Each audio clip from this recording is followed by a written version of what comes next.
We are on track as we continue to build our negotiating blueprint.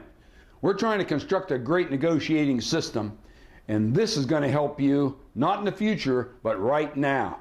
If you've been with me in a live program or you've read my book, Keep Negotiating, you know I'm into a few strategies that are instantly applicable to your world. We want to talk about those 5 strategies that really work. And you know what's nice about them? If you hear them right now for the first time, you can use them in your next exposure and start getting better negotiating results. These 5 techniques, a full house, a handful of strategies, are really going to make a big difference in your negotiating with your family, with purchases, with the boss, with your peers. I've got some notes here that I think are going to keep me on track, and I want you to stay on track to keep using these 5 easy strategies and techniques. Now, if you've been with me before, you know what the first one's going to be. It's my all-time favorite. It's the flinch. I'm going to make it very simple. Anytime somebody gives you a price or a proposal, you have got to flinch. What is a flinch? It's nothing but an adverse, animated reaction. It's something somebody can observe. They can see that pained look on your face. They can see the breath that you are gasped at trying to get. Anytime they could observe that kind of reaction is exactly the right response. Why would you do that? Listen to me. If you don't flinch, what does the other side think when they convey your proposal? When they convey a proposal and you don't do anything, they get momentum. They said, wow, I got a positive reaction. I'm going to get what I want. You have got to flinch to put them on their heels, have them back up, so they know, wait a minute, if I do get what I want, I'm going to have to fight for it. And truth be told, they're not going to get everything they want, because good negotiators like you and me know how to flinch. So I'll tell you what I'm going to ask you to do. Think after this program, what is your signature flinch? What is the flinch that's going to come automatic? I hate to say it, but you need to practice it. My flinch is showing some teeth and taking in air. When you just get all of a sudden that little reaction, it could be a second of a reaction, and all of a sudden the other side says, uh-oh, this isn't going to go well. You've got to flinch.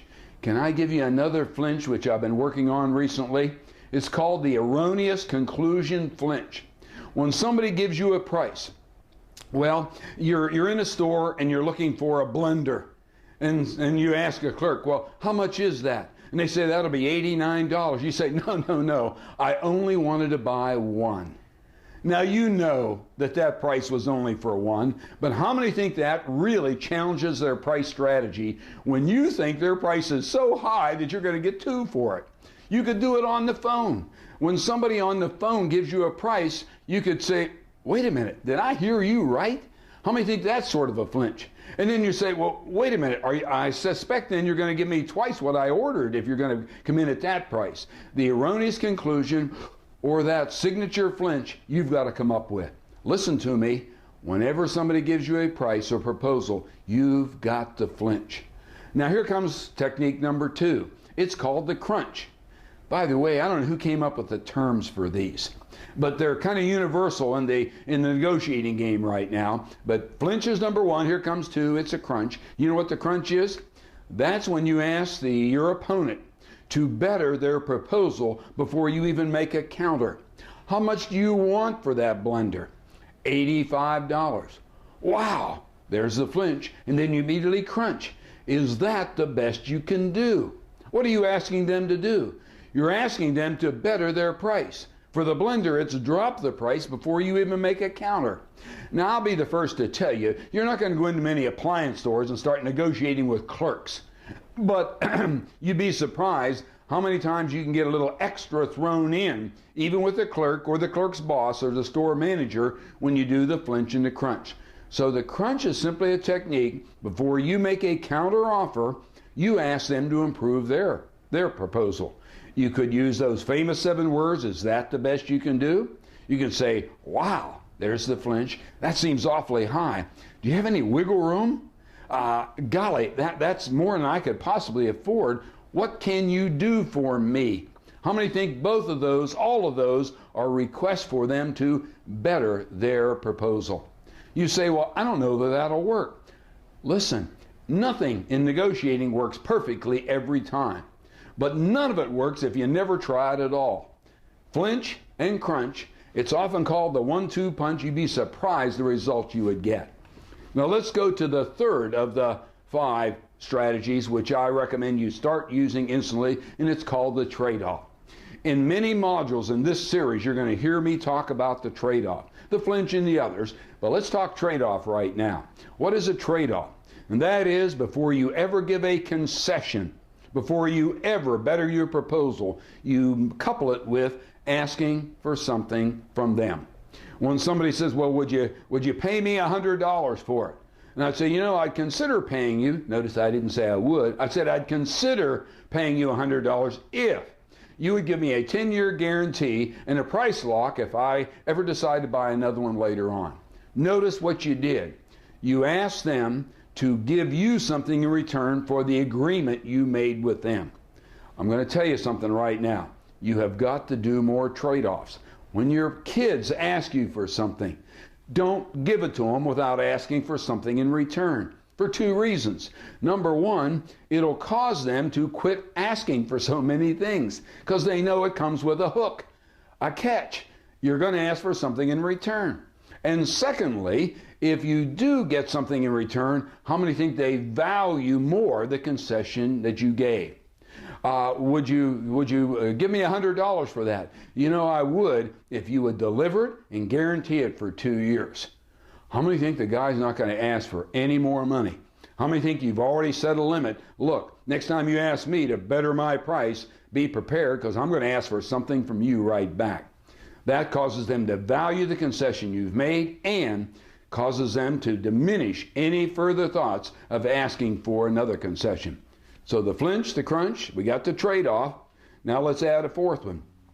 The 4th one is called the bracket. You know what the bracket is? Some people call it an anchor. That's simply when you simply draw a line in the sand. You've heard it 100 times. Well, you know what? I can't possibly give you this item at that price because I've already paid this for it. Let's go to a car dealer. You're dealing with a guy you found on the internet that's selling a vehicle privately. And you go over and you say, well, what do you want for it? And he says, well, I want $10,000 for it. Well, you could flinch. Use that the best you can do, crunch. And you say, wow, I'm not sure I could do that unless you would give me a guarantee for the first 30 days. There's the trade-off. But then you add one more thing. And that is you add a bracket. Want to hear a great bracket? Well, you know what? 10,000 sounds fair in many respects, but we have only budgeted 9,000.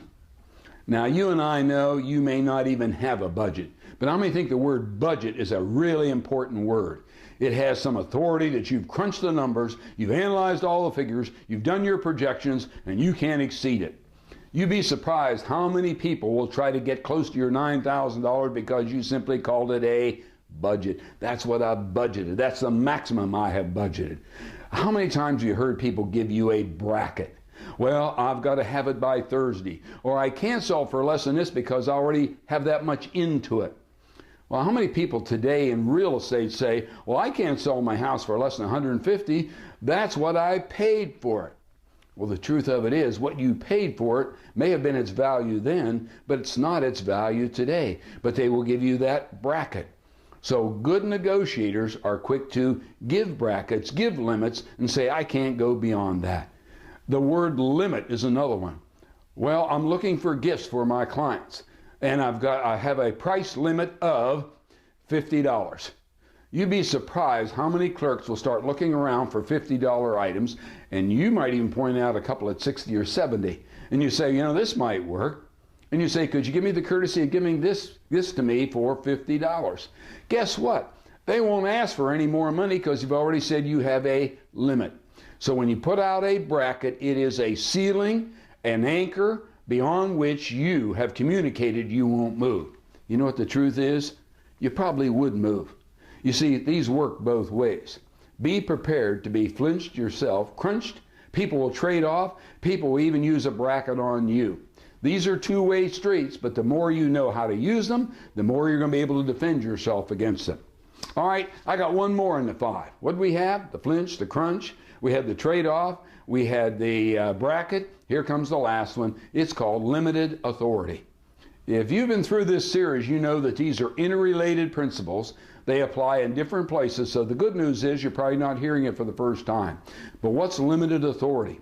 Limited authority is where you tell your opponent that you could probably go along with them. You even agree with their figure or their proposal, but you can't make the decision on your own. You've got to check with a higher authority. You see, we have limited authority, so we've got to check with a higher authority. Who is the higher authority?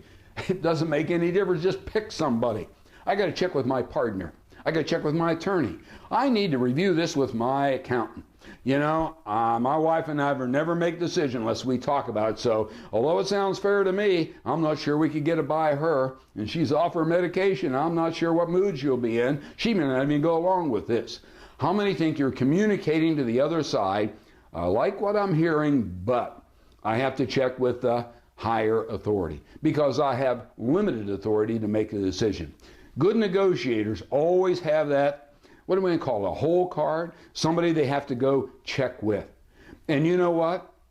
If you think you already have a good deal and you don't want to lose it, grab your cell phone, go over in the corner. You could even pretend you're calling and say, hey, I just checked with my wife. She said I could go along with this if you will do one more thing. Notice we even threw a trade in at the end. Do you understand how all these interact? Now listen, here's all I want you to think about. Make sure when you negotiate with a full house. Make sure anytime you get a proposal, you flinch, you ask for a better deal, crunch, you ask for something in return, trade-off.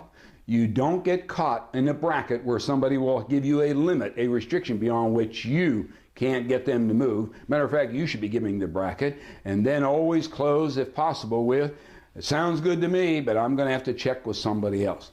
How many think all of these are things you have used sparingly in the past? And how many of these have been used on you? Now you're saying, wow, now I know what those people were doing to me. Use these 5 techniques. Take a few notes, put them on a card, start staring at them, and practice them in low-risk situations. And all of a sudden, these techniques are going to be second nature to you. And that's going to be part of your blueprint that's going to make you construct a system so you'll turn into that great negotiator. I know it's going to work, and it can work for you too.